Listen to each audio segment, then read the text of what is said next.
Good day, everybody, and welcome to another edition of the Military and Foreign Affairs Network. I am your host, the Voice of Reason. Today, February 26th, 2022, we are continuing our ongoing coverage of the war between Russia and Ukraine.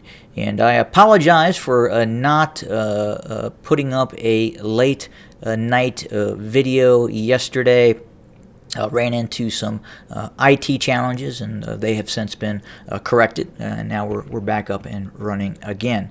Now, what is going on in terms of the ongoing fighting, specifically what we're seeing now in and around Kiev, as this has been a focal point, both obviously in the media and obviously in the ongoing prosecution of the war. So last night, it was widely reported by both the president of the Ukraine, and I got to tell you, it's almost like they went out with that guy, the president of the Ukraine, and obtained an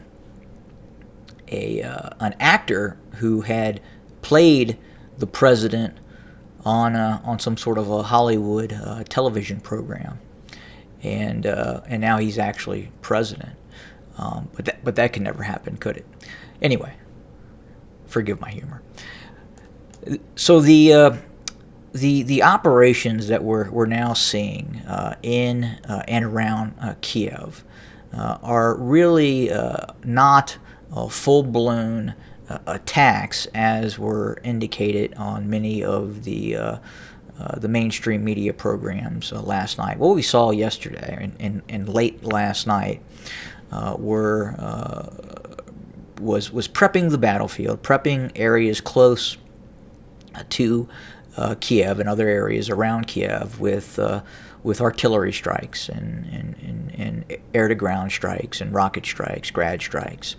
And we're also seeing reconnaissance in force by the Russian military. We've not seen an all-out assault on Kiev as of yet. That would kind of be foolhardy in terms of launching that sort of operation, knowing the type of resistance that is within the city of Kiev. So right now it would appear that the Russians are bringing up more forces. They're trying to envelop the city and cut the city off, and they're having some challenges in doing that. We've seen the first operation by the Russian airborne forces land just north of Hostomel at the Antonov airfield. And that operation did not go well. It was a back and forth battle in which the airfield was finally reduced, or its ability to receive aircraft was greatly limited because of cratering of the airfield. Then we saw additional yesterday. We saw additional Russian airborne operations to the southwest towards this airfield as well.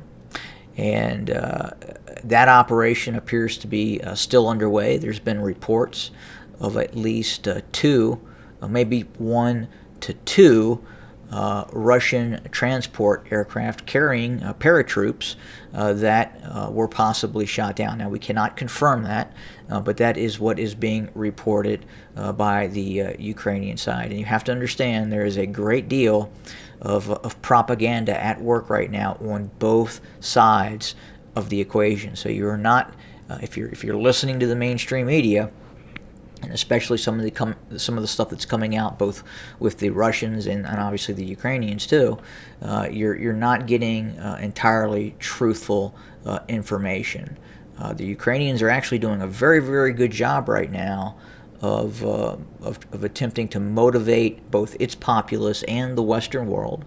We're starting to see the concept of battlefield heroes starting to come to light, such as the Ghost of Kiev and the sniper known as the Reaper, who allegedly has 20 confirmed kills on his part by taking out Russian soldiers. And again, we can't confirm if in fact The ghost of Kiev exists, and we can't, and we don't know if the Reaper exists as well. But this is normal for war, for this to happen, and again, it's utilized to motivate the populace to continue to fight, and they are.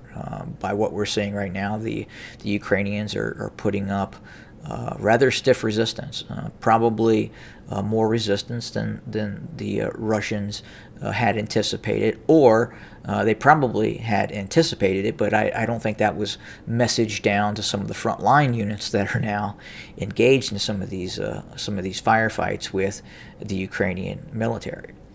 Another key aspect that I want to talk about real quick is Western support. So we continue to hear about the deployment of Javelin anti-tank guided weapon systems. We believe they're probably in excess of 300 to 400 launching units, and then up to 1,000 actual missiles that these launching units can fire that were delivered by various nations leading up to the conflict, and probably some of those deliveries are ongoing.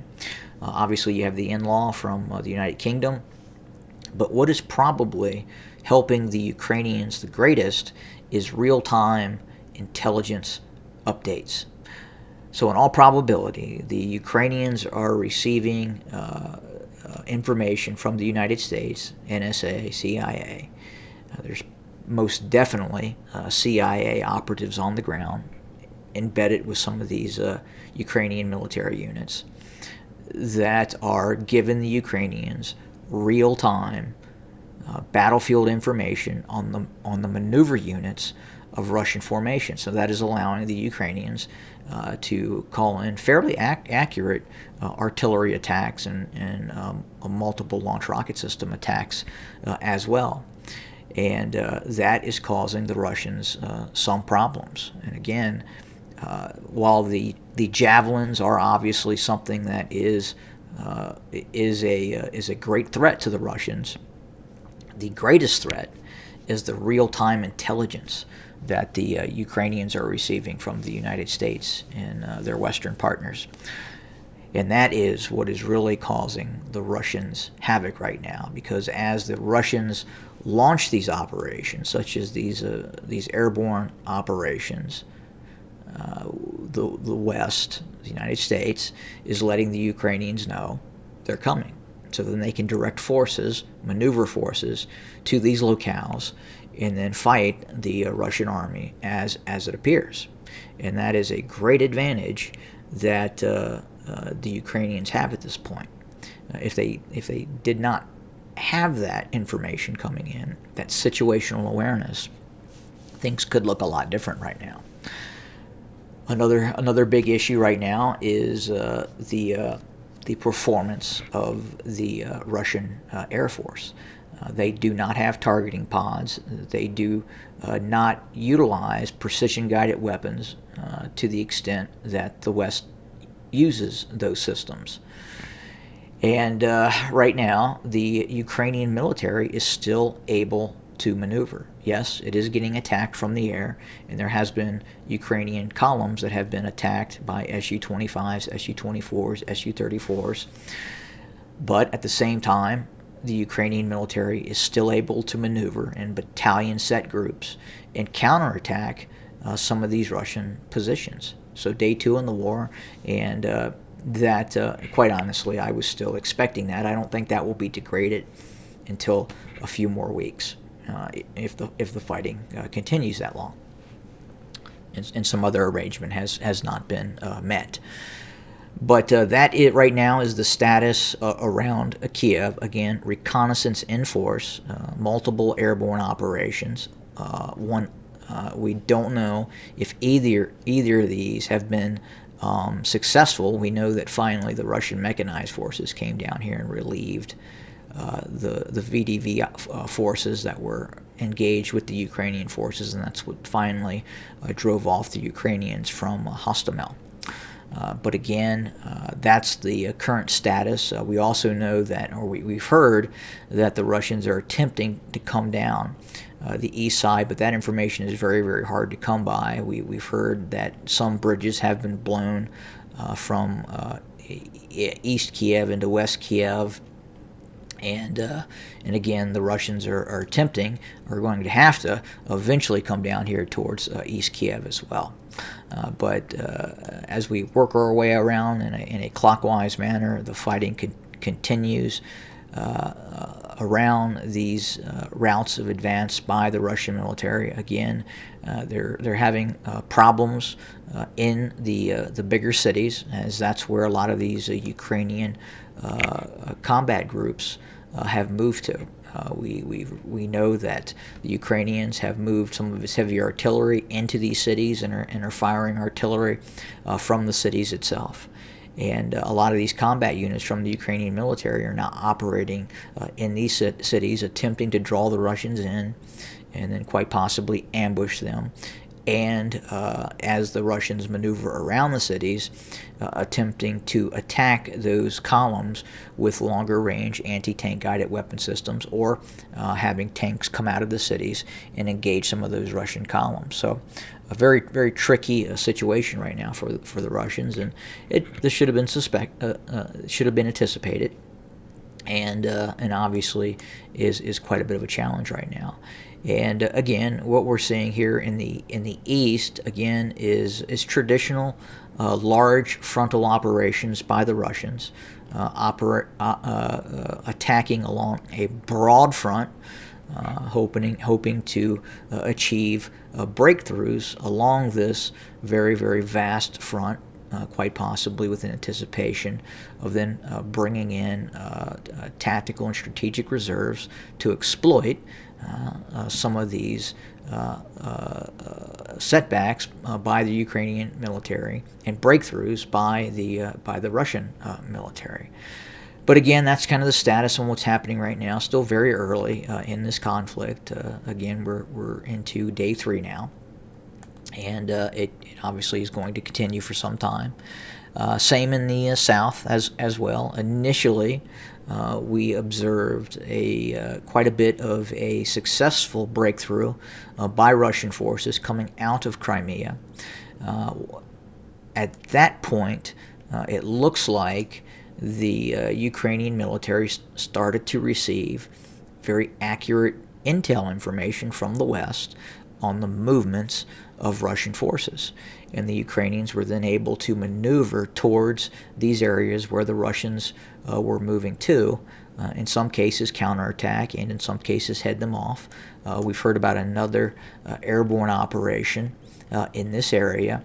The Ukrainians are reporting that it was unsuccessful, and they had defeated they drove off the Russian air assault unit that was sent to operate in this area. And again, what they're probably looking to do is land and seize bridgeheads over these rivers as they continue to advance west and east, and in some cases north. But again, the fighting is reported to be very, very heavy in the south around Crimea. We've heard of an amphibious operation. Again, we talked about that before on the coast of the Azov Sea.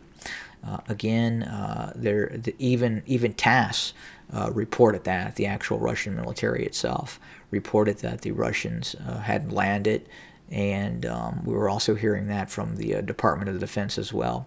And TASS actually reported this amphibious unit, this naval infantry unit, drove up towards Melitopol. Now we know that there are also heavy mechanized units as well in Melitopol, and those are not naval infantry. Those are heavy units containing T-72B3s and BMP-3s from the Russian ground forces that are actually in Melitopol. But again, we're going to watch that very, very close. And obviously, there is probably new objectives that these units are going to continue, most likely to attempt to cut off the armies of the Ukraine that are facing off against the eastern separatists. And I talked about that prior on that may be one of the main objectives of the Russian army, was to come down and cut off the Eastern Separatist forces. I'm sorry, not the Eastern Separatist forces, the Ukrainian army that's facing off against the Eastern Separatist forces. But that's the state of affairs. We're continuing to see fighting near Mariupol. I should have put a marker there, but I did not. I'll correct that later. But Mariupol is still under the control of the Ukrainian military. Both the separatists and the Russians are attempting to move on Mariupol. But again, very large city and very, very tough to do. That's going to continue to be the case for this conflict, especially in these larger cities where the Ukrainians possess some quite a bit of anti-tank guided weapon systems.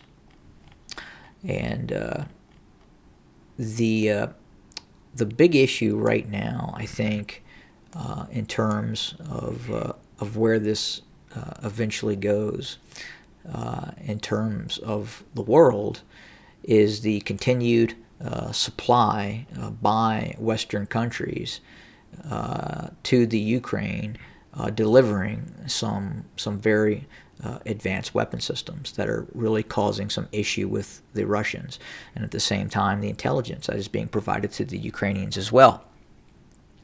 And now we're hearing reports that even more advanced systems may be on the way to the Ukrainians. And we've already seen the Russians publicly display some of these systems that have been captured. And it's obviously a great concern for the Russians. So at some point, I guess the question is, do we see a Russian effort to stop the West from delivering some of these crucial weapon systems that have been causing a great deal of damage to the Russian military? And what does that look like? And I think ultimately that could cause a confrontation between Russia and NATO, but we'll have to see how that pans out. And finally, the battlefield commander of the Russian forces. And quite frankly, I'm not certain if there is a unity of command in this operation. On the surface, it appears that may not be the case. You would think that would be the case, but some of these operations are incredibly aggressive, especially in regards to some of these VDV operations. Now, I know inherently the Russian airborne forces and the VDV are that type of fighting force, but they've really launched some very risky, again, high risk, high reward operations, and some of these operations again appear to have really ended in a disaster for the Russians in some cases. And now we're still trying to confirm if these transport aircraft were in fact shot down. The Ukrainians do possess a very robust air defense network that continues to operate. In fact, we know that the Ukrainian Air Force is still taking off and getting into the air. And while that's not completely surprising, I think in terms of Western media looking at conflicts, the United States is usually able to gain air supremacy very quickly. And I'm talking about air dominance, which the Russians have air dominance right now, and they don't have air supremacy. But that should continue to they should continue to degrade the Ukrainian capacity to defend itself against aircraft at a certain point. In terms of if we don't see additional assets being deployed by the West into Ukraine in terms of some more advanced systems that could be deployed, and I think that's a great concern for the Russians at this point, where they again could respond. But it's very hard to say who is leading this operation by the Russians. Again, it's probably the most aggressive operation that the Russians could have planned for, and outside of launching some kind of operation immediately to cut off the border with Poland, which would have been very tough to do. But again, some of these operations are probably not going as planned. Others probably are. And we'll just have to wait and see how things kind of developed. We could possibly see another attempt of either a reconnaissance in force into Kiev as these forces continue to shape the battlefield and seal Kiev off. I think a thunder run, so-called thunder run into Kiev at this point by the Russians would be unwise, where they would move entire tank battalions deep into the city. They're probably going to take significant casualties if they do that. There's still a great deal of Ukrainian forces in Kiev, but we'll have to wait and see what happens. I think they're sealing it off right now, and we'll continue with these reconnaissance elements in force into Kiev and continue to pound the Ukrainian units with air attacks and artillery and shape the battlefield until they can actually move in force from multiple directions. We'll have more later. Thanks for joining us.